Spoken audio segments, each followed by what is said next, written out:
Ассалаумалейкум достар, сіздермен бірге Марфуға Шапян, әдеттегідей менің каналымда жүздесіп отырамын. Сіздермен бірге сұрақ-жауап айдары және біздің сұрақтарымызға жауап беретін Алматы орталық мешітінің ұстазы Айнұр ұстаз каналыма қош келдіңіз. Осылай сұрақтарымызға жауап беріп жатқаныңыз үшін көп рахмет. Енді сізге қоятын сұрағымыз бұл: орамалды қыздарға боянуға бола ма? Қазіргі кезде орамал таға жүріп, бірақ боянып, жаңағындай кірпік жалғап деген сияқты түрлі, мысалы мен өзім де қазір боянып отырмын, иә. Сіздің аузыңыздан естігім келіп отыр, мүмкін кейінгі бір әрекетіме бір себеп болар. Осы төңіректі айтып беріңізші, жалпы орамалды қыздардың боянуы жөнінде. Жалпы бұл жерде орамалды қыз емес деп бөлмей ақ қояйық, иә. Жалпы мұсылман қызға деп айтайық, өйткені басқалардың көңіліне тиіп кетуі мүмкін деп ойлаймын. Біріншіден, бұл жерде жалпы мұсылман, Аллаға иман келтірген, ақыретке иман келтірген, ертең ақыретте Алланың алдында жауап беретін адамға, яғни қызға айтарым, орамал жалпы қыздарға боянуға болады. Бірақ деген шарты бар, иә. Алла тағала бізде рұқсат еткен бәріне. Бірақ мына нәрселерден басқасын деп азғантай нәрселерден ғана тыйған. Бірақ біз нәпсімізге еріп, кейде сол нәрселерге де еріп кетеді екенбіз.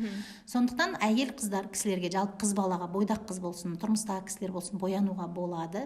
Бірақ тек өз арасында, яғни тек қыз келіншектердің арасында, немесе тек күйеуінің, яғни махрам адамдарының алдында, немесе үйде. Бірақ көшеге боянып шығуға болмайды. Неге?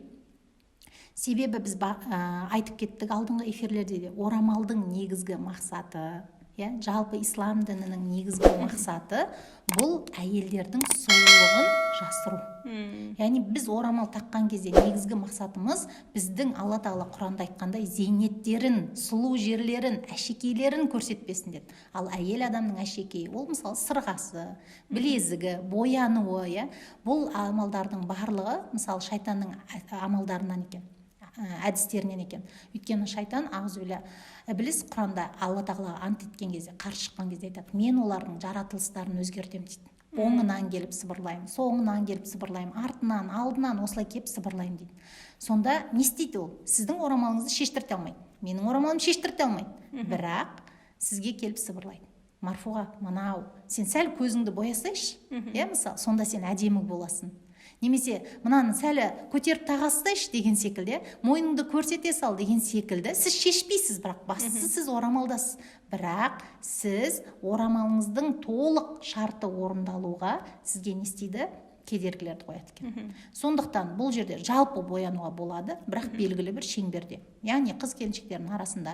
Өйткені біз күйеуінің алдында ғана боянуға болады десек, ал күйеуге тимегендерге сонда бола ма деп те сұрақ қойып жатады. Сондықтан шариғатта боянуға рұқсат етіледі тек қана қыз келіншектердің ортасында және күйеуінің алдында, немесе жалпы үйде, яғни бөтен көздің түспейтін жерінде боянуға рұқсат етіледі. Сондықтан бұл жерде мүлдем боянуға рұқсат етілмеген екен деп ойлауға болмайды, бірақ сыртқа сәнденіп шығуға болмайды. Енді бір ғана рұқсат берілген, мысалы тұрмысқа шықпай жаңағыдай ұзақ уақыт жүріп қалған қыздардың мүмкін жаңағыдай боянып, түрімді әдемі қылып шықсам рұқсат ететін шығар, енді жаңағыдай күйеуге шығып кететін шығармын, жігіттер сол кезде назар аударар деген мақсатта ғана кейбір ғалымдар рұқсат еткен екен. Бірақ ол бәріне емес.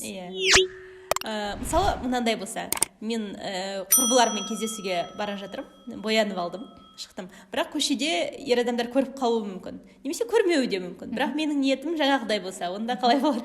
Ондай болса, сіз есік алдыңызға дейін таксимен шығасыз, бетіңізді жауып шығасыз.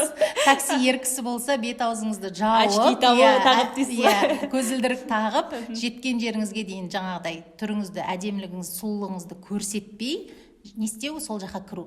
Өйткені қыз бала дейді, өзімен бірге әкесін, өзімен бірге ағасын, өзімен бірге күйеуін тозаққа алып кетеді дейді. Өйткені пайғамбар саллаллаху алейхи уассалам анық хадис бар: дәйюс жәннатқа кірмейді деген. Яғни дәйюс ол қызғанбайтын, үйіндегі қарындасын, әпкесін, әйелін, анасын қызғанбайтын еркек дейді.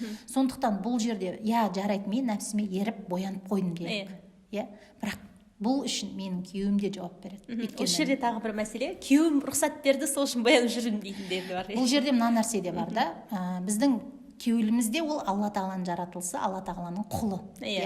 Ал Алла тағаланың бұйрығына қарсы біздің күйеуіміз рұқсат берсе, біз ол нәрсеге бағынбауға хақымыз бар.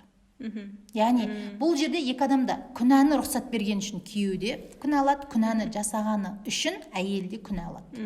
Сондықтан бұл жерде егер біз тақуалық көзімен, егер де біз ақыретте мен ертең сұраламын ғой, ақыретім үшін дайындалайын деген көзқараспен қарайтын болсақ, онда әркім өзі шешеді. Бірақ мен тек шариғаттың үкімін айтып отырмын. Түсінікті.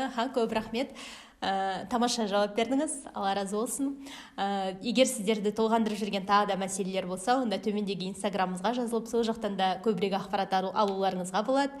Және осы видеоға пікір жазып, лайк басып, қоңыраушаны басып қоюды ұмытпаңыздар. Каналымда келесі кездескенше аман сау болыңыздар.